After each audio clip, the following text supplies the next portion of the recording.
Bismillahir Rahmanir Rahim. Assalamu alaikum, ladies and gentlemen. Welcome to this session of Meezan lecture series. We have been studying Ustaz Javed Ahmed Ghamidi's Meezan. We have studied various chapters, and for the last some weeks, we are on to the social Sharia, in which we have discussed various topics. Today, we will discuss the topic of norms of gender interaction, which are primarily mentioned in Surah Nur, which is the 24th Surah of the Quran. And just as a reminder, the topics that we have already covered are nikah, relations prohibited for marriage, bounds and conditions of nikah, rights and obligations of spouses, polygamy, and after that, we have studied the etiquette of sexual intimacy. We have studied ilah, we have studied zihar, and divorce. So, what remain include directives relating to widows, norms of gender interaction, which we will study today, directives relating to parents, directives relating to orphans, and finally, the subject of slavery. So, we are going to take up the norms of gender interaction first, and then we'll go back to the directives relating to widows and complete this discussion, inshallah, in the next few weeks. So, as far as these norms of gender interaction are concerned, they are primarily mentioned in Surah Nur, as I just said. I'm just going to read out the translation of these verses, and then we will explain them and try to discuss them in detail. Bismillahir Rahmanir Rahim. Believers, enter not the houses other than your own until you have introduced yourselves and wished peace to those in them. That is best for you, that you may be heedful. Then, if you find no one in the house, enter not until permission is given to you, and if you are asked to go back, return, for this is purer for you. And Allah has knowledge of all which you do. It is no sin for you to enter non-residential places in which there is benefit for you. And Allah has knowledge of what you reveal and what you conceal. O Prophet, tell believing men to restrain their eyes and guard their private parts if there are women present in these houses. This is pure for them. And indeed, Allah is well aware of what they do. And tell the believing women to restrain their eyes and to guard their private parts, and to display of their ornaments only those which are normally revealed, and to draw their coverings over their bosoms. And they should not reveal their embellishments to anyone except their husbands, or their fathers, or their husbands' fathers, or their sons, or their husbands' sons, or their brothers, or their brothers' sons, or their sisters' sons, or other women of acquaintance, or their slaves, or the subservient male servants who are not attracted to women, or children who have no awareness of the hidden aspects of women. And they should also not stamp their feet in order to draw attention to their hidden ornaments. Believers, turn to Allah in repentance that you may prosper. So you can see that these 5 or 4 verses, they comprehensively cover these norms of gender interaction. Of course, men and women, wherever they are present at one place, as far as their presence is concerned, if they are unrelated to one another, then there is a certain decorum which must be followed. However, before this visitation even takes place, the first directive which the Quran has given in this regard is that they should not suddenly barge into a house without introducing oneself in a proper way. So on such occasions, the visitor should first of all properly introduce himself by paying salutations to the residents of the house. And this will make the residents aware of the visitor, provide them with an opportunity to determine the purpose of his visit, and whether it is appropriate for them to let him in or not. And another thing which is mentioned clearly here is that if the visitor hears a reply to his salutations and is given permission, only then should he enter. But if there is no one present in the house to give him permission, or if someone is present and the visitor is told on his behalf that meeting him is not possible, he should retreat without any feelings of ill will. Such is the importance of that privacy which Islam bestows on people, that when someone is visiting them and there is no intimation of their prior visit, so if the people who are visited, they present this excuse that they are not in a position to meet anyone, then that person should retreat, withdraw, turn back without any feelings of ill will. So, while explaining the directive, the Prophet has directed the visitor to seek permission 3 times. So, basically, we have seen how the Prophet at times explains the directives of the Quran. And in this case, he has said that because the Quran has made it evidently very clear that one should seek permission before entering. So, the right way for this would be to seek this permission 3 times. And if he hears no reply, even after this third call, then the visitor should turn back. Also, the Prophet is reported to have said that the permission to enter must not be sought by standing right at the front door of the house and while peeping in, because the very reason for seeking permission is that the visitor should not catch a glimpse of the residence. So, the first thing that we have to understand is this issue of salutation. The second thing which these verses clearly outline is that if the visited place is a non-residential place, a commercial place, for example, it's a hotel or a rest house or a shop or an office or some meeting place, and for this the Quran has used the words buyutan ghayra maskuna, which means these are places which are not inhabited by individuals, but they are public places. And on such occasions, the Quran says that these are places in which you need not seek any permission, and you can enter because, of course, this is a public place. Another thing which is now said, and which is something which is directed both to men and women at the same time who are present, what they have said is that they must restrain their eyes. And the Quranic words are يَغُضُّوا مِنْ أَبْصَارِهِمْ, which means that there should be modesty in their gaze, and men and women should refrain from feasting their eyes on the physical attributes of one another, and they must not stare at the bodies of one another. Just explaining the fact that as far as the Quran is concerned, it says that you have to seek permission in all residential places that you enter. However, non-residential places, which are called buyutun ghayra maskuna by the Quran, which include hotels, rest houses, guest houses, shops, offices, they require no permission to be sought. So once men and women are present in one place and they are there as unrelated men and women, then the Quran says for both, and right, it directs its words to both men and women who are present there, that they must restrain their gazes, which means that they should not stare at the physical attributes of the opposite gender in any way, because this is something which will be against their inner purification.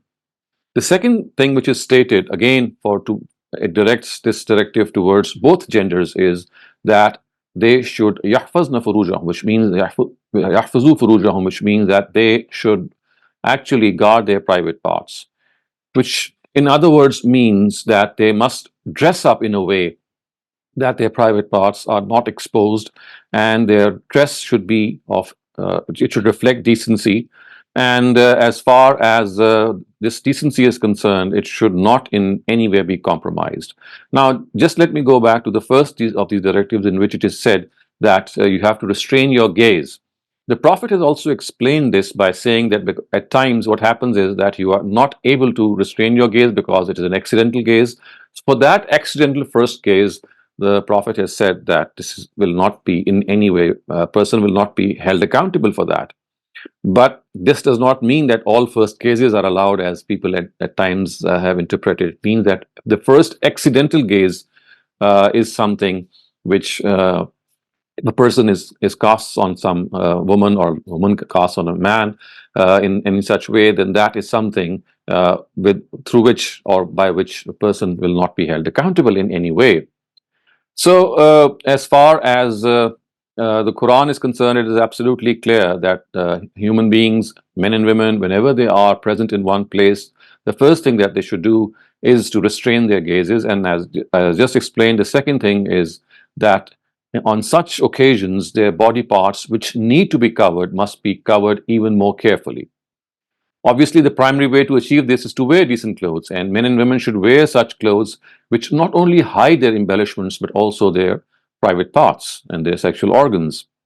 And on such occasions, care should be taken that a person is not exposing these private parts in any way, And this is the very objective of guarding the sexual organs. The Quran wants that believing men and women, besides restraining their eyes, also observe this norm of decency. Now, one more directive is given, especially for women, because for them, on embellishing themselves comes so naturally.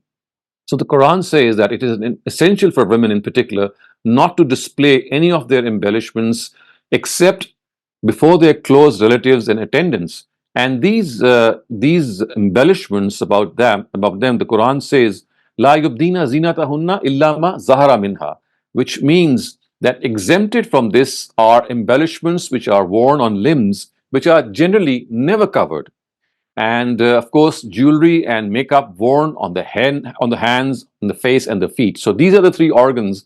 If they are embellished in any way, the Quran says that they do not need to be covered. So illa ma zahara minha refers to those organs which people do not generally cover. We do not generally cover our hands, we do not generally cover our feet or our face. You have to have some external stimulus or some external need for that, otherwise they are always left exposed.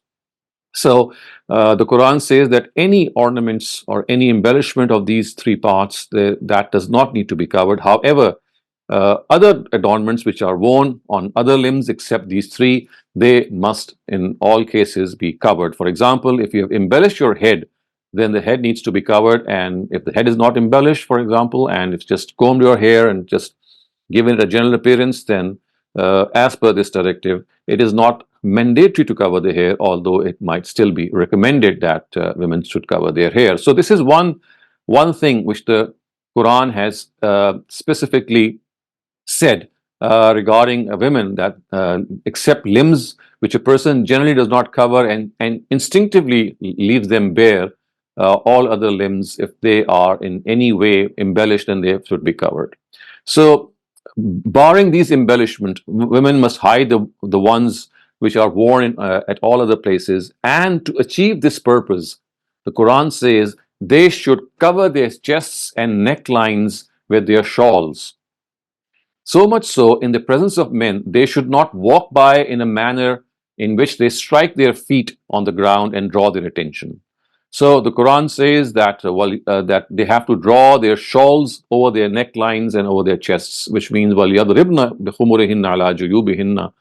And if they have worn any adornments on their necklines and on their chests, then they have to be covered. And even they should not walk in a way that they strike their feet on the ground.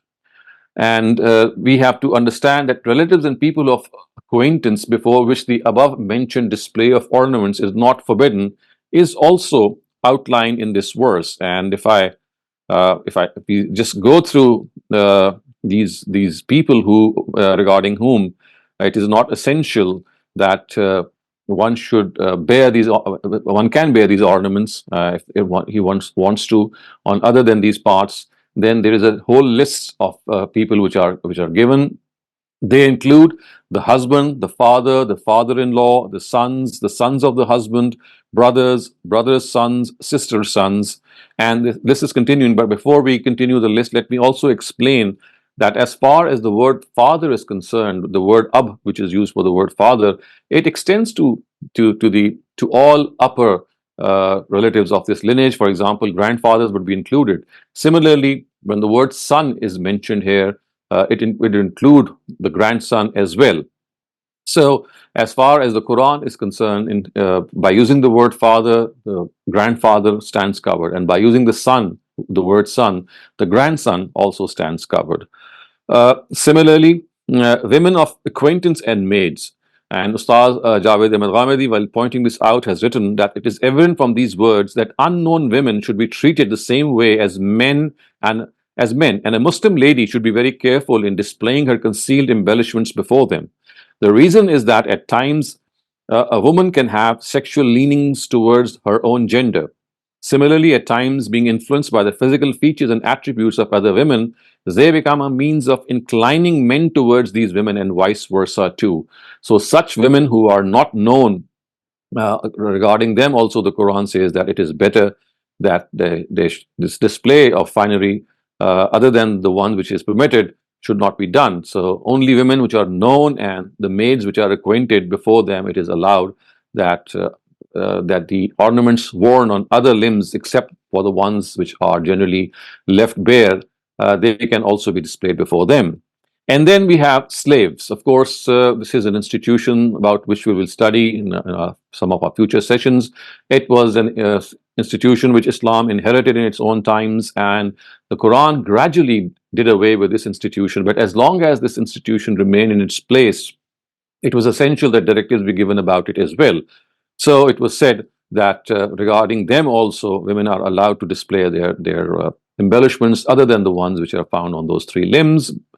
And then it also says that people who live in a house as dependents and because of their subservience or owing to any other reason are incapable of feeling any attraction towards women, before them also they can display their finery, their embellishments other than the ones or besides the one they are wearing on their faces and their hands and their feet. So these adornments or these embellishments which are worn on other places also, they can be displayed before such people, regarding which we know that they do not have any attraction left for women, or they are so subservient to women that there is absolutely no chance for them to feel this way. And finally, the Quran says that children who are as yet unaware of sexual matters, regarding them also, or about them also, the Quran says that embellishments which are other than the ones worn on these three areas, they can also be displayed. Now, there are some other things also which the Quran mentions as I would say as an addendum. It's like something which has added. The first thing it says that children and slaves who frequent a house, who come into a house, they don't need to ask permission every time that they enter the house. It's not that they need to do so because they are part of the house. However, there are 3 times in which they must seek permission. And these 3 times are before the Fajr prayer, as the Quran says, when the residents are generally in bed. The second is during the nap in the afternoon when they may not be wearing proper clothes. And then the third instance is after the Isha prayer when they might be going off to sleep. So before the Fajr prayer and after the Isha prayer and during the afternoon nap, these are the 3 occasions in which people at times they're not wearing their proper clothes. So on such occasions, slaves and children, they must enter their apartments while seeking permission in these three times of the day. Other than that, of course, they have no restriction. So for this, the Quran has actually given us this detail. It says, believers, let your slave men and women and those who are underage ask your permission on 3 occasions when they come to see you. And then the Quran actually enumerates them. It says, min qabli salatil fajr, which means before the Fajr prayer. And the second is wahina tad'una sayabakum min az-zahira. The second prayer is when you have put off your garments in the heat of noon. And then the third is Mimbadi Salatil Isha, which means after the Isha prayer. It says at other times, it shall be no offense for you or them, because you go around visiting one another. Thus, God explains to you his verses, and God is all knowing and wise. And when your children reach the age of mental maturity, let them still ask your permission as their elders do. So the thing which is clarified is that children, as long as they're underage, they are given this permission. But once these children become mature, then they too have to seek permission at all times. And then it says that thus God explains to you his verses, and God is all knowing and wise, which means that at times the directive which is given, it does not encompass all these explanations. But when there are questions in the mind and there are questions people might ask, so the Quran takes a step further and explains these situations as well. So the second thing which is mentioned is that the directive of covering the embellishments of the chest and neckline of women, it does not pertain to old women. So if they want, they can, if they've passed their marriageable age, they can just put off their shawl that they are wearing. And the Quran has used these words that it shall be no sin for aged women who have no hope of marriage to discard their cloaks on the condition that they do not display their embellishments. And if they exercise caution, it is better for them. And God hears all and knows all. So the second thing which is stipulated here is that women who are past their marriageable age, if they want, they can put off their garment, their cloak, their shawl.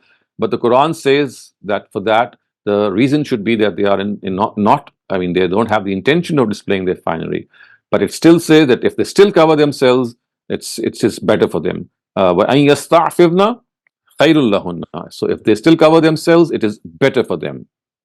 Thirdly, it is also explained in these verses, there is absolutely no harm if people and their relatives who are disabled or impaired in any manner come and visit one another, and whether men and women among them eat together or separately in their own houses, or of the various relatives which are mentioned in these verses, it's absolutely fine.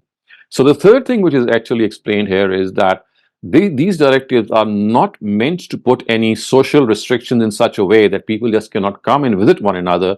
In fact, they can visit one another and even eat together. And in fact, the Quran says, "Antakulu jamiyan aw ashtata." If they want, they can come and sit together and eat. And if they want, they can sit separately as well. So there is absolutely no restriction, because the Quran does not want any such social restriction which makes it difficult for people to come and meet each other and visit each other. And it gives a whole list of people that, as far as these people are concerned, if they are in any way handicapped, it is perfectly fine for them to visit the houses of their fathers and their grandfathers and their mothers and their brothers and their uncles and aunts and maternal uncles and aunts. So it's like a whole list which the Quran has given. So these are all as far as the directives of the Quran are concerned. But let me also read out this part of the Quran, which is verse 61 of Surah Nur, which tells us that how this concession has been given.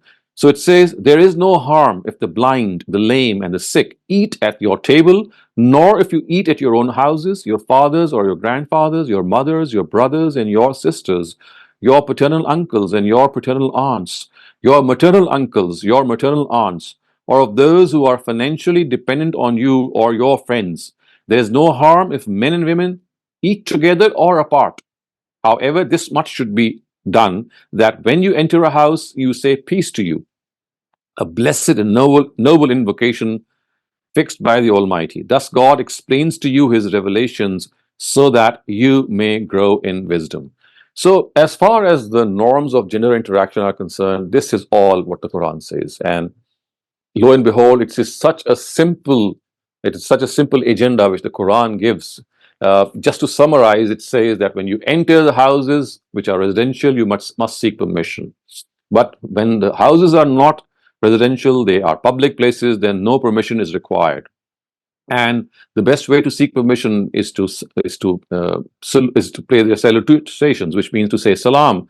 And if the people who are living in the houses, they ask you to return because they are not in a position to welcome you, then without feeling any ill will towards them, people should withdraw. Of course, that would mean that they have not given any prior intimation to visit them. So if they are visiting unannounced, and if they are told to go back, then they should go back, because this is the respect which the Quran gives to the privacy of people who are being visited.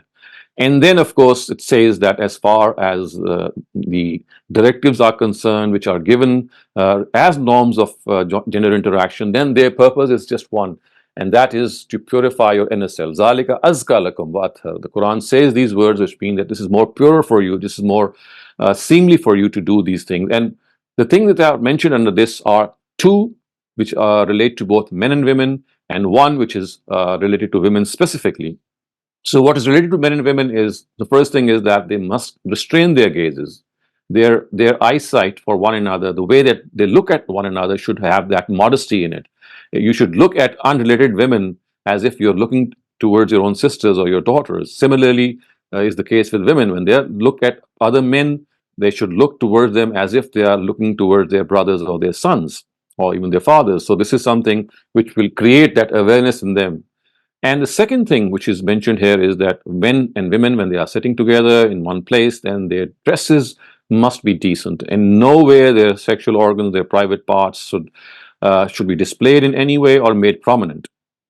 And one thing which is told to women, I mean, they are specially advised that because adorning themselves, because embellishing themselves comes to them quite naturally, so they are allowed to embellish themselves. But it says that if you embellish yourselves, then other than what you wear, your outer garment, of course, that is included, your outer garment and your own face and your own hand and your own feet, whatever you wear on these three limbs, is something that can be bared, that can be exposed. But if you are wearing any adornments on limbs which are besides these three, then they can only be, they should be covered except for the list that I just read out. And that is what the Quran says. And it also says that women must not stamp their feet while they are walking, so that they might draw the attention of other people. And this is all as far as the Quran is concerned. There is no face veil in any way, and we'll just see in a while how the veil or the face covering, or the niqab to be precise, has arisen in the minds of certain scholars. Because as far as these norms are concerned, these norms end here. Now, what has happened, or what did happen in the times of Prophet, was that there were these hypocrites who wanted to undermine the status of the Prophet and his wives. And of course, they had this agenda of defeating religion, or defeating the new religion in some way or the other. But when they saw that this religion was gaining force and by leaps and bounds it was growing, one thing that they worked out, one thing that they chalked, was that they would try to bring the personal lives of the Prophet's wives into disrepute. Because if they are able successfully to damage their personal lives, to somehow harm their name and reputation, this would actually belittle them in the eyes of the common masses, and they would have that distrust found in them against their own leaders and their own prophet as well. So, because these miscreants were trying to create this rift between their own, of course, their own ill ways, and between the decent women of those times, so the Quran gave some special directives to Muslim women and to the wives of the Prophet, so that these activities of the hypocrites, they are subverted.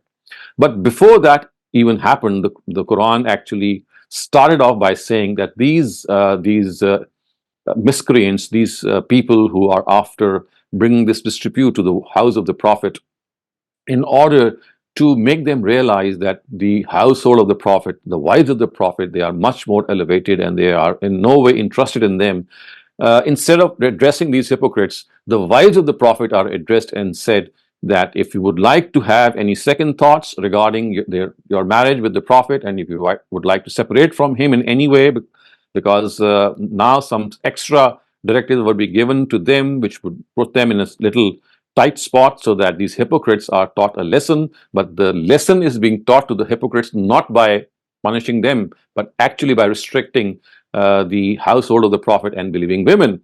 And this was something which was started off by telling them that these hypocrites are ones who are after the reputation of the household of the Prophet, and they are people who would like to draw this pleasure out of teasing Muslim women. So with this, we find that the Quran has given certain important directives, and it is said that these men and women, these decent men and women from amongst the household of the Prophet, and of course from general masses as well, when these women would go out, the hypocrites would tease them, and they would try to approach them and put them in a situation in which they would need to defend themselves. And then when they would be told off, when they would be scolded, they would say, "Oh, well, we thought that we are talking to a slave lady." And this was the pretext that they were given, or they would give, in order to save their own skin. But the Quran, in order to let them have this excuse, not let them have any excuse, it gave an extra directive to Muslim women, and especially and to the women of the household of the Prophet, that they should draw their towers in a way, they should wear their clothes in a way, their cloak in a way, that they should draw them over themselves, and in this way make themselves distinct from slave women. So in order to make themselves qualified as decent women, so that these hypocrites are not given a chance that they are mixing up slave women and decent women and common women, they are actually told to make themselves distinct by drawing their cloaks over them. And this is something which would be a mark of distinction. And if these hypocrites would approach them to tease them, then they could be easily told or even scolded that, well, you are not approaching, you're not doing this to slave women, you're doing this to decent women. So for this, the Quran gave a special directive, which we are now just going to study. As you can see, it's being displayed right before you. It says, and those who harass believing men and believing women for what they never did should know that they shall bear the guilt of slander and a grievous sin. O Prophet, uh, in order to themselves from their pranks, in order to save themselves from their pranks, enjoin your wives, your daughters, and the wives of true believers to draw over them a shawl when they go out. It will become possible from this that they should be that they be distinguished from other women and not be harassed. God is ever forgiving and merciful. If after these measures also these hypocrites and those who have the ailment of jealousy in their hearts and the scandal mongers of Medina do not desist, we shall rouse you against them, and their days in that city will be numbered. Cursed be they wherever found. They would be seized and put to exemplary death. So you see, this is a very special directive which is given here, that as far as the Quran is concerned, when these hypocrites started to started to harass Muslim men and women in a way that they would call them by various names, they would tease them. So and when they would be called to account, they would immediately give this excuse that, well, they are not disturbing or they are not teasing decent women. All that they're doing is they are teasing or talking to slave women. So in order to curb this prank of theirs, the Quran said that yudnina alayhinna min jalabibihinna, that these women should put a part of their cloak over themselves when they go out, and this would be something which they would be recognized. The Quran says, "Zalika adna an yu'rafna." This would be closer for them to be recognized, and then fala yuzain, they would not be harassed in any way. So basically, this directive of putting on a cloak on themselves when they go out is meant to curb these miscreants from teasing the household of the Prophet and Muslim women. It's not anything which is related to any directive of interaction or norm of gender interaction, because here there is no interaction of the sort that we were just discussing earlier on, in which people were meeting each other socially. This is a very special situation in which hypocrites were trying to bring the house of the Prophet into disrepute. And for this, the Quran says, it actually used the words that people who harass these women. So the words are وَالَّذِينَ يُؤْذُونَ الْمُؤْمِنِينَ وَالْمُؤْمِنَاتِ. So people who harass believers, whether they are men or women. And then when the directive ends, you can clearly see it says that these people, la illam yantahil munafiqun. You see, now the word has now become absolutely evident that these are these hypocrites. La illam yantahil munafiqun wallazina fi qulubihim maraz. I mean, of course, people who have people who are hypocrites and who have the ailment of jealousy in their hearts and who are scandal mongers. The Quran says that if they do not desist, then we shall rouse you against them, and then they will have little time as far as they are concerned. So the Quran has made it absolutely clear from the contents of Surah Azab that when the hypocrites and miscreants mentioned above embarked upon a campaign to scandalize the private lives of the Prophet, to make the common man averse to them, and to damage the moral repute of both Islam and the Muslims, the Almighty took certain measures to curb this. First of all, He gave the noble wife the choice to leave the Prophet and live the life of common Muslim women, enjoying its luxuries and comforts, or to once again decide with full awareness to live forever as the wives of the Prophet, in order to obtain the comforts and luxuries of the hereafter. They were then informed that if they decided to stay with the Prophet, then they must realize that their status as his wives entailed great responsibility. As I just said, basically this was a directive given to them, not to in any way regard them in botheration or to put them into bother, but to actually give those hypocrites some chance that if there is any chance left, an opportunity left for them to mend their ways, then instead of exposing them, they are given this chance, and instead of restricting them, restrictions are imposed on the household of the Prophet, so that if they tolerate this restriction, then the hypocrites would still have a chance, or some of them who are in a better position, who have still a soul left in them, they might mend their ways. So you can see how far the Quran goes, how far the Almighty goes in giving people the chance, that instead of in any way exposing them, they were given this chance, and restriction on them was not imposed. Instead, restrictions were imposed on the household of the Prophet. And they were told, that these women were told that Lastunna kahadi minan nisa, you are not like ordinary women.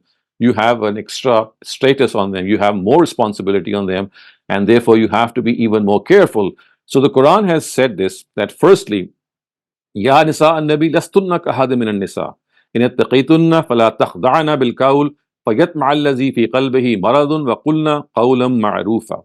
So, in order to curb this tendency of these hypocrites to bring moral disrepute or scandalize the lives of the wives of the Prophet, the first thing that is said to them is that, wives of the Prophet, you are not like other women. So, if you fear God, do not be complacent in your speech, lest the lecherous hearted should lust after you. Talk with such people in plain and simple words. So the first thing which is they must do, these wives of the Prophet, that they must not speak affectionately with these strangers, especially these hypocrites, because in that case they would take advantage of them. And this is what the Quran does not want. It says normally, yes, you have to be very affectionate and very complacent in your speech, but not with these people.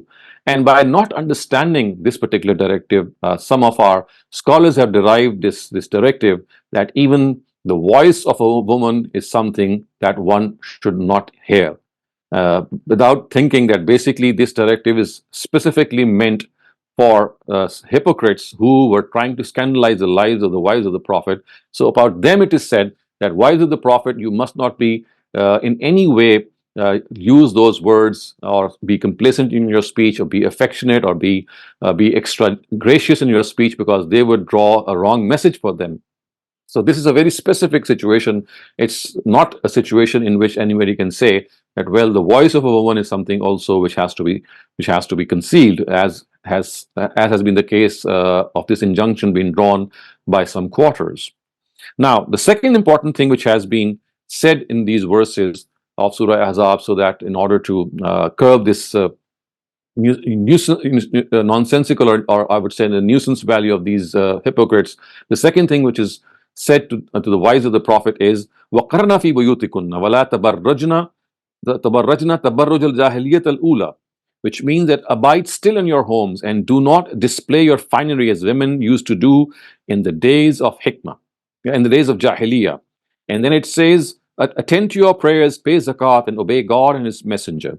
Women of this house, the Almighty wants to cleanse you from the filth these hypocrites want to besmear you with, and to fully purify you.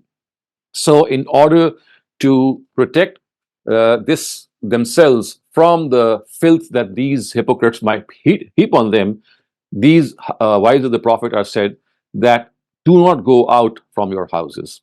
And these hypocrites are lying in ambush for you. As soon as you would go out, they would try and tease you, and they would try to harass you in any way. So it is better that you do not go out. So again, you can see it has a very, very specific directive. But by not realizing this specific nature and this specific context, many people think that these verses actually have a general import, which means that women should stay put in their homes. They must stand there, sit there, and regard the house to be the center of their activities. This is an erroneous conclusion which has been drawn from this verse, because you can see it specifically addresses the wives of the Prophet. And as I said, the background is to give more time to the hypocrites to think, to rethink, and to revisit their attitude. So instead of putting restrictions on them, as I said earlier, restrictions are put on the wives of the Prophet, so that the people who are left amongst the hypocrites and they have a chance still to mend their ways, they are given that chance. So this is basically a gracious measure taken by the Quran. And instead of understanding it in its right context, a lot of people have understood this to mean that the Quran is telling all women to stay put in their homes, and they should stay in their homes, and their home is the center of their activity, which is, of course, something which is totally not what the purport of the Quran here is. Then thirdly, the Quran is given a responsibility to the wives of the Prophet. So the first thing is that they should not be complacent in their speech. The second thing is that they should stay put in their homes. And the third thing is that whilst being in their homes, what should they do? They should communicate the verses of the Quran as well as the beliefs and moral teachings of Islam to people who visit them. And for this, the Quran uses the words, وَاذْكُرْنَ مَا يُتْلَى فِي بُيُوتِكُنَّ مِنْ آيَاتِ اللَّهِ وَالْحِكْمَةِ إِنَّ اللَّهَ كَانَ لَطِيفًا خَبِيرًا. And communicate to your visitors what is taught to you of the verses of God and the wisdom revealed by you. the Almighty is very discerning and all-knowing. So the third responsibility that is given to them is that when they are staying put in their homes, because they would not like to give the chance or that chance to those hypocrites to in any way molest them or any way harass them, then they should not just still sit idle in their homes. They should communicate the verses of the Quran, ayatullahi wal hikmah, so that people who visit them, they are able to educate them, they are able to inform them about the tenets of Islam. So these are the directives which are given. Now it seems that in spite of giving these directives, the hypocrites still did not desist from their ill ways, and they still would find ways and means to harass the household of the Prophet. So can you believe it? Some more directives were given to the wives of the Prophet, and they are also mentioned in these verses of Surah Ahzab. So it says that as far as the wives of the Prophet are concerned, if for them, of course, there is a special directive, but the first thing which is said to them is that Muslims must not wait in the house of the Prophet for the food to be preserved, because in this case, this would be giving the Prophet too much, time, and allowing him or disallowing him that privacy that he needs. So what would people do? They would go there and they would sit there. They would wait for the food being cooked, and then they would sit even after eating that food. So about them, the first thing that the Quran has told them is that if people are invited for food, they must come right at the time of when the food is being served. They should not sit or come before the food is being served and sit after that, because what they would do is they would barge into the house of the Prophet in this way, and then they would have the chance to once again harass the women who would be there. The second thing which is mentioned in the Quran is that the Prophet or the wives of the Prophet should be secluded from the Muslims, and except for their near relatives and women of their acquaintance, no one shall come in front of them. And they would just expose themselves to their immediate relatives.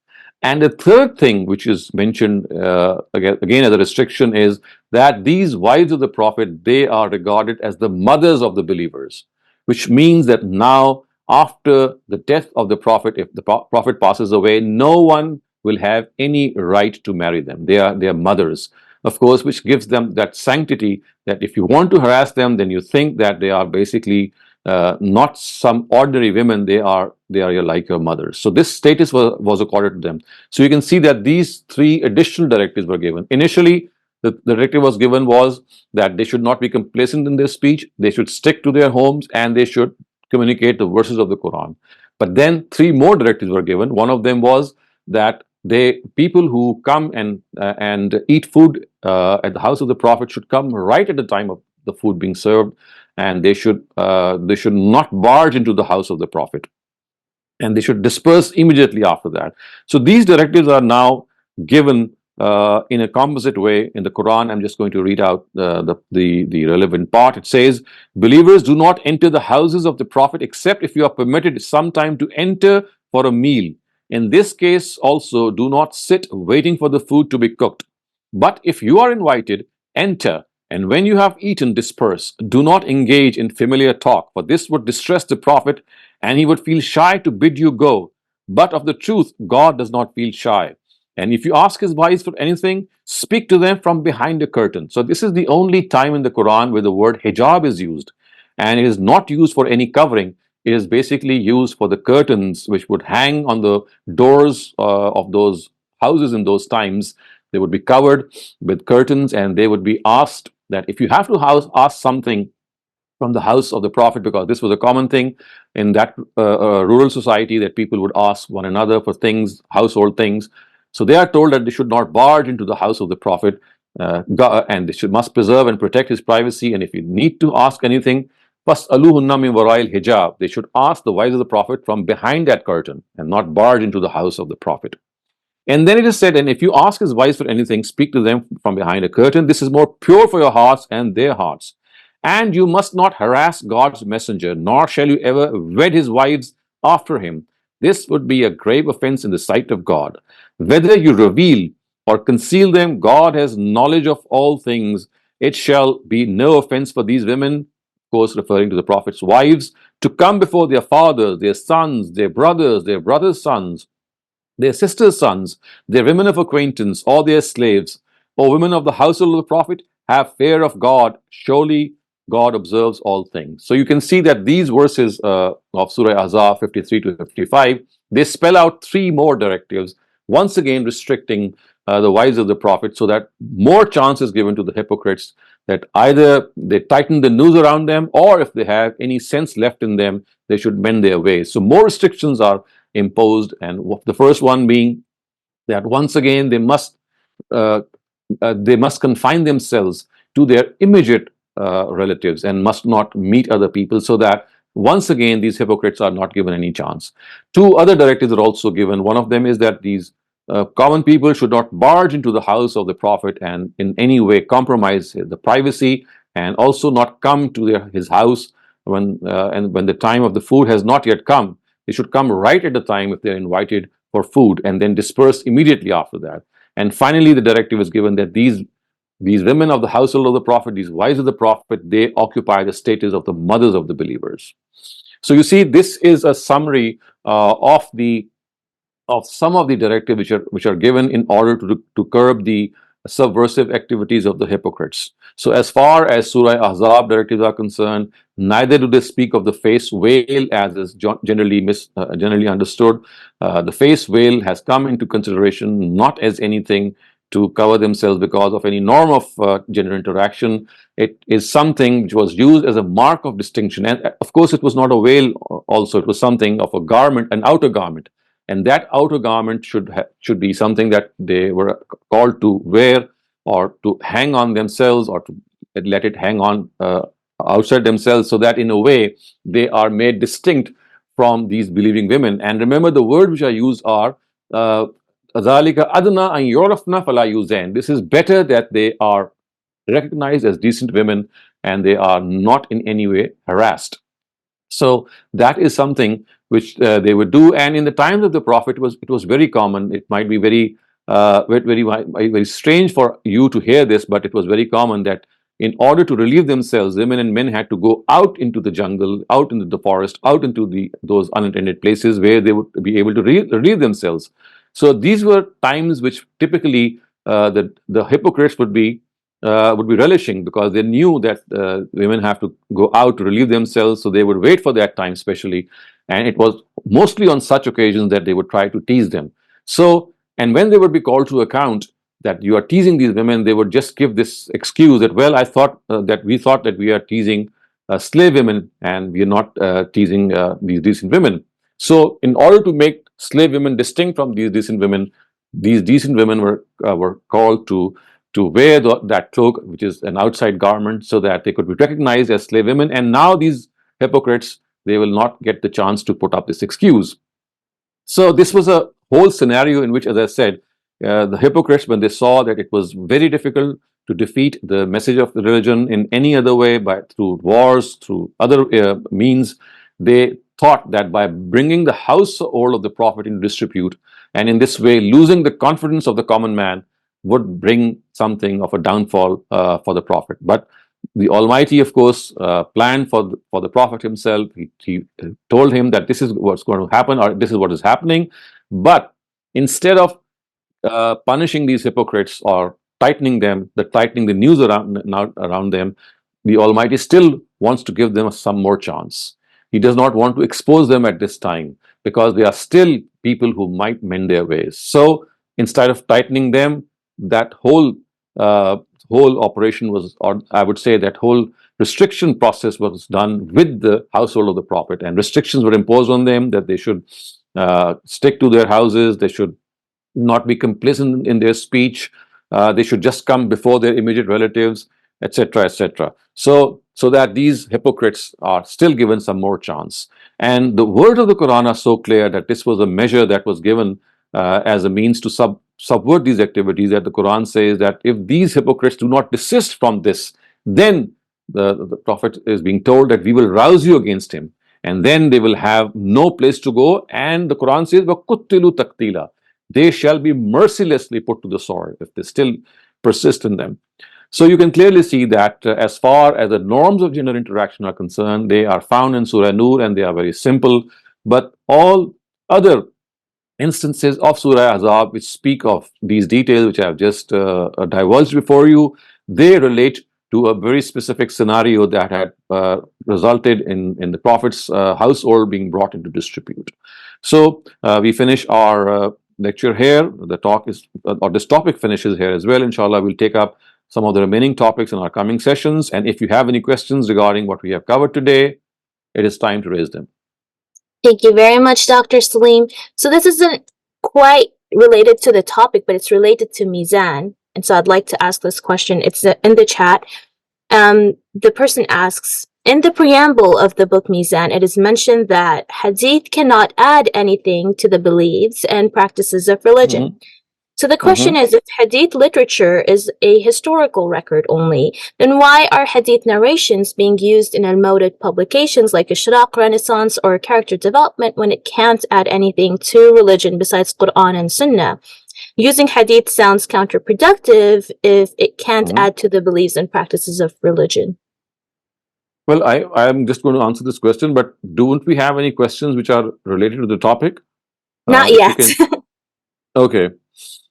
So as far as this question is concerned, we have to understand that by not adding anything to the content of religion is one thing, and by explaining the content of religion in a way which inspires people, in a way which motivates people, in a way in which the Prophet himself went about following the dictates of Islam, is something which provides inspiration. So, I mean, don't we need that inspiration? So the reason that we need that inspiration actually makes it essential that we use the knowledge of the Prophet. When he did something, he was adding nothing to the content, but what he was doing is he was trying to follow religion in a very optimum way, in a very inspirational way, so that he could give this guideline that this is how we should follow the dictates of the Quran. So he was setting an example, and the Quran has said, "Laqad kana lakum fi Rasulillahi uswatun hasana."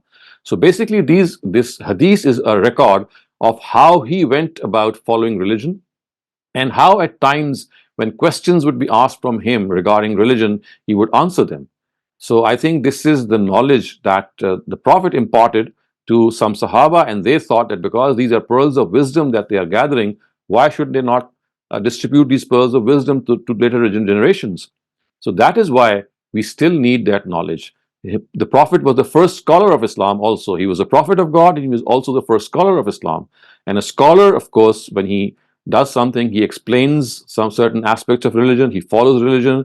You can look to his look upon him and see how best religion can be implemented.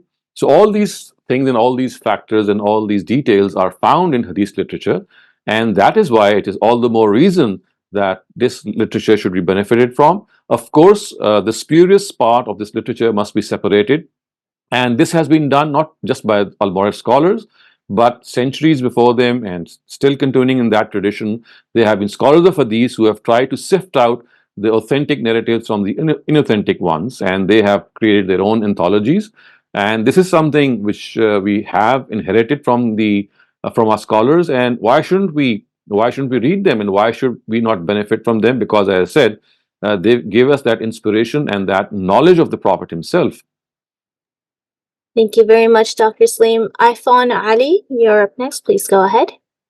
Assalamu alaikum, Dr. Shehzad and Maryam. Walaikum salam. Dr. Shehzad, whenever I read this, even in the past, one thing came to me, and I just wanted to confirm if my thought process is, right or not. So usually we do hijab, right, to cover ourselves.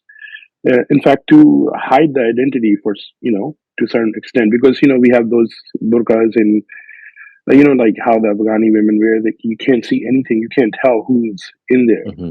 But over here, the Prophet's wives are directed to identify. It's like inverse, right? They Allah wants them to be identified as noble women or Prophet's, household women. Mm-hmm. So it defeats the purpose that you cover yourself today to hide your identity, versus it was being done to clarify your identity. So then nobody can claim that we thought it was, those slave girls or something. I'm assuming slaves girl will be wearing less of clothing or whatever, right? Correct. Yeah. So is that the right way to think about these things? I just Right. wanted to clarify. Absolutely. Yeah. Yes, that Okay. is the right approach. Because you see, the purpose was not to cover themselves in any way, because covering directives or directives that relate your own clothing and your own Right. modesty, they are already covered in Surah Nur. It tells you that Right. Yahfazna Right. Furujahunna, you have to wear decent clothes. This is a Right. specific scenario. If you study Surah Azab, this is a very, very important surah of the Quran, and it shows that the penetration of the Islamic message was at its peak. And these Right. hypocrites and the Jews, especially, and the people of the book, they were not finding any leeway to stop this tide. And one thing that they thought of was that, well, if we cannot do it overtly, let's do it covertly. And the covert measure or plan that they plotted was that they would bring the household of the Prophet into disrepute. Because if they are successful in conveying to the masses that, well, look at the house of the Prophet, these women are of loose character, or they do such things, then this would actually harbor that ill will in the minds of the common masses against the Prophet and his wives. And this would, of course, have a very negative impact. So, this was the plot that was hatched. And for Right. this, they would harass not only the Prophet's wives, but also women, also of the believers. And it was in order to curb this that this whole surah was revealed, and various measures were given. Now you see, as I just explained to you, that this directive that you must stay put in your houses, these women of the house of the Prophet are told, "Karna fi buyutikunna." Now, if Right. you don't understand the context that this is a directive which is given to these wives of the Prophet, so that they don't give a chance to those miscreants to harass them, you will have a very specific view of this surah. But if this is not understood, as has been the case in regarding many scholars, it would be generalized, and as has been the case, that we would think that, well, house is the center of activity of a woman, because the Quran is not just telling ordinary women, it's telling the wives of the Prophet to stay put. But they have not understood that the reason for this of abiding still in their houses is not because they need to stay there for any of those gender issues, but because, of course, the background is something else. So if you subtract the background, you will find a whole new interpretation of these Surah Ahzab verses, as if they are being told that women must stay put in their houses, they must not speak to strangers, even their voice has parda, even their voice is something that should not be heard, and that they should come only before their immediate relatives. So you see, the whole scenario changes if you change the context and the whole emphasis of these verses. Agree. Just as a follow up, if I may, Hmm. if I have time. See, it Hmm. also says, "Ma yutla fi buyutikunna min ayatillahi wal hikmah inna Allaha kana Right, latifan khabira." Even right. they're instructed to go and Yes. do the preaching. So it cannot be like you just lock yourself in a home or something like. Even if you are today's women, No, this does not suit. in this particular scenario, it is said that men and women who might visit you, especially women who are visiting you, Okay, I mean, okay, for you, the purpose is that if you're staying in your home or you're staying put in your home, it's not that you right, have to stay idle there. You still have a right, job to right, do. You still right, have a job right, to do, and that job is that the Quran that is being revealed to the Prophet, which comes before them, they should instruct the common women who come to them to teach. And remember, these wives of the Prophet were not just teaching women; they were also teaching men. They would right, come to them as well to ask questions. We have so many narratives which tell us that the ordinary people would come and ask the wives of the Prophet as well. right. Okay. Thank you, Dr. Shehzad. Thank you. Thank you. Danish Ibrahim, please go ahead. Thank you, Mariam. Assalamu alaikum, sir. Walaikum assalam. My question is related to the passage that you just read from Surah Al-Azab. So, Mhm, in that passage, as it is being clearly stated, that the special mhm, directives that were given to the women, to the believing mhm. women and the prophet's wives, was due to the situation of fitna that was Right. specifically being faced by them. So, Mhm. I just want to know why it cannot be extrapolated in our current times, where it could be a situation that women might be in a situation of fitna, where they can Mhm. be harassed by people. Similarly, they can be harassed by men Mhm. around. Mhm. So yes, of course, if there is a similar situation, some subversive action can be taken. But you see, it's not just this action that is being suggested. For example, if there is this issue of fitna and women feel that they might be molested or they might be assaulted, I mean, they can always have a guard with them. They can always have some protective custody measure they can take. So remember, it's not the form that has to be adopted today if the situation arises. It is the measure itself that must be taken for their own protection. So the real thing is protection. It can be achieved through various ways. But in the time of the Prophet, the only way to have achieved it was because the hypocrites they existed as a body. And they exist today also, but we cannot have any knowledge about them because hypocrisy is something which relates to the hearts. And in the times of the Prophet, the Almighty wanted all of these, or most of these hypocrites who had some semblance of converting, of becoming better, to be given that chance. So you see that we have a very special scenario in the times of the Prophet in which hypocrisy is being treated by no one else but the Almighty Himself, because He knows what is in the hearts, and He wants to give more time to those hypocrites. And in order to give them more time, He's imposing restrictions not on them but on the opposite side, so that they are given that protection. So you see, that has a very, very specific scenario. But the lesson that we can draw from that is that if there is a situation in which women in any way they feel any danger, then that danger has to be covered. Remember, we don't have any slave women today. So you see, that distinction of wearing that extra cloth was to make them distinct from slave women of those times. But this is no longer the case. So the real thing is that for their own protection, any measure which actually ensures this protection can be adopted. Thank you very much, Dr. Saleem. I had a question of my own. So you mentioned Mhm. that women have to cover themselves in front of other women too that are not their acquaintances. Right. But men don't have that same kind of directive. And you said that women are more likely or have a greater tendency to maybe find attraction within their sex. So is that like Allah saying that there's more bisexual and lesbian women compared to men? No, I mean, it's not like that. I mean, it's like spelling out that this danger is always there. It's not that the likelihood is always there. There is this threat that could be there, and they should not expose themselves to women who are unrelated, because these women who are unrelated, they have this tendency of, I mean, as it's been just spelled out, that they at times create this whole scenario in the hearts of other people, in the minds of other men as well. So they would narrate these attributes of the women that they would meet and implant this whole scenario in the minds of not just women but in men as well, so that they would be attracted and they would have that lust against women. So basically, what is being said here is that women who are unrelated should also be. I mean, you have to be careful about them as well. Okay. Thank you, Dr. Saleem. Akram Bhatti, please go ahead. Ji in ayah 30 when Allah says protect your hearts, I think it does not only mean that cover them. They are mostly covered when we go to meetings and we go to parties or stuff. Doesn't mean that Allah is saying that protect yourself from immoral behavior or so it will lead which will lead to zina, for lack of words. Mhm. Protect your parts does not mean they're cover them. They are already covered. So do not So you see, do the any word immoral used is things. not yuvatina. It's not that you cover them, it's you protect them.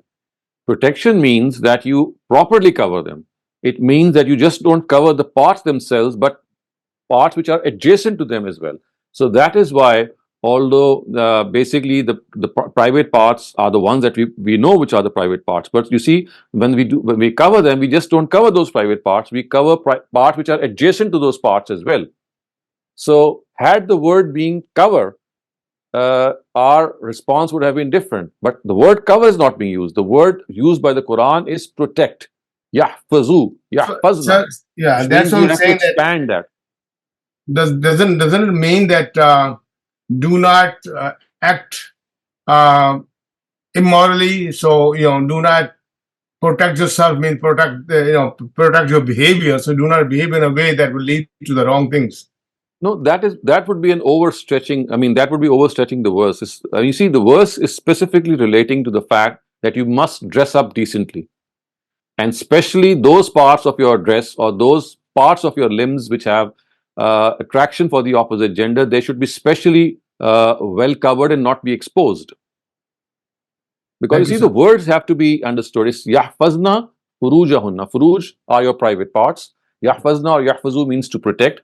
So it's basically the private parts which are being highlighted here, that you should not expose them, because this is something which, as the Quran says, it's going to go against your inner purity, your inner purification. So the Quran is not saying that you are doing this because you are going to attract attention of the opposite gender. Remember, this is a wrong inference. The Quran is saying that you cover your private parts because it is pure for your own selves.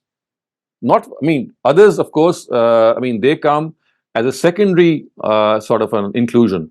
But primarily, this is meant for your own selves. That if you are able to protect your own selves, you have to purify your own selves, then this is to be done by dressing in a modest way. So you see, the whole stress changes, that this modesty, why should we have this modest behavior? Why this modest dress? Zalika azka lakum, because it's something which is purer for my own self. It is something which is going to purify myself from my inner side as well. Please, sir. Jazakallah. Thank you, Dr. Saleem. So this question asks, so the purpose of niqab had nothing to do with people trying to harm the Prophet, and they wore them for protection so that no one would know who they were. No, that is not the case. You see, as I said, when the Quran says yudnina alayhinna min jalabibihinna, from which the face covering is drawn, I mean, it has a very specific scenario, that these women would go out for their, I mean, for their own needs, as we know that they had to relieve themselves. The men had to do that as well, and these hypocrites would lie in ambush for them. And as you see, I mean, just let me just take out that verse once again, because we need to very carefully also observe the words of the Quran, because these words, they tell us how things were going on. So this is verse 58, from where this whole directive starts. It says, وَالَّذِينَ يُؤْذُونَ الْمُؤْمِنِينَ وَالْمُؤْمِنَاتِ بِغَيْرِ مَا اكْتَسَبُوا فَقَدِ احْتَمَلُوا بُهْتَانًا وَإِثْمًا مُبِينًا. And those who harass believing men and women for what they never did, should know that they shall bear the guilt of a slander and grievous sin. And then it is said, O Prophet, in order to protect themselves from their pranks, enjoin your wives and your daughters and the wives of the true believers to draw over them a shawl when they go out. So you see, basically, the verse which starts off is Fala, I mean, they are being harassed, they are being subjected to torment, and in order to make them distinct from believing from slave women, they are being told that because these slave women are present in the society, and because these hypocrites are trying to make things difficult for you, this is what you need to do. And then the words say, "Zalika adna an yurafna." When you do this, you will be recognized as decent women, and you shall not be harmed. So you see, the whole scenario is, and not just here, when these verses end, the Quran says that لَإِن لَمْ يَنْتَهِ الْمُنَافِقُونَ. You see, for the first time, the word munafiqun is now injected in the Quran, is these verses. It says that if these hypocrites, they do not desist, لَأُغْرِيَنَّكَ, we will rouse you against them. We will provoke you against them, and they'll not find any place to go. وَقُتِّلُوا تَقْتِيلًا, and they shall be mercilessly killed. So you see, it's not a so common situation of gender interaction or covering your face in the wake of fitna as is generally understood. It's a very, very specific scenario. Thank you, Dr. Saleem. The next question asks, so the fundamental essence is the protection of women, and the means to achieve it, for example, the use of hijab, are secondary. So today, if women are being attacked because they are veiling themselves, and there is a narrative against Muslims, so is it fair to say that they can wear regular clothing, of course keeping in line with modesty, and they shouldn't be penalized for taking off their veils or hijab? So first of all, I just explained that as far as the veil is concerned, that was not that was never a part of the directive. You see, you need to understand that veiling or your face covering or the niqab was never a permanent part. I mean, it was just a temporary measure to make them distinct from slave women, so that these subversive activities of the hypocrites could be checked. So it was never a permanent part of the dress of Muslim women. And as far as the hijab, or the head, if you call the head covering the hijab, and that too, the Quran says that it is mandatory only when you have made up your hair, when you have adorned your hair, when you have embellished your hair. if you've not embellished your hair and you've just you just combed your hair, then even wearing your head covering or your head scarf is not mandatory. It's something recommended but not mandatory. It's only mandatory when you have made up your hair, you have embellished your hair. So clearly you can see that if you follow these directives, there is no, you don't need to do anything. You just need to comb your hair if you go out. Thank you for that clarification, Dr. Saleem. Akram Bhatti, please go ahead. Yes, ma'am. Sir, right now you are talking about that ayat in Surah Nisa or Ahzab, Yuzuna. Right there, the stress is on Yuzuna. So would that Right. be fair The to stress say is that on these Yuzuna. days? So Absolutely correct.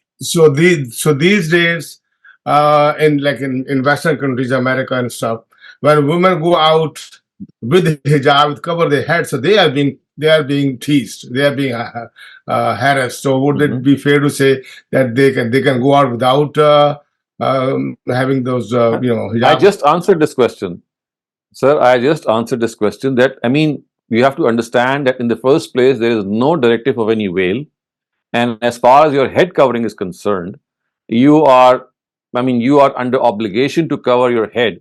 Women are under obligation to cover their head only when they have embellished their hair, when they have decorated their hair in any way. If their hair is not decorated in any way, covering your head is not a mandatory part of any directive. So with that, we don't have any more on-topic questions, and we're out of time. We took up some extra time to make up for the time that we lost initially.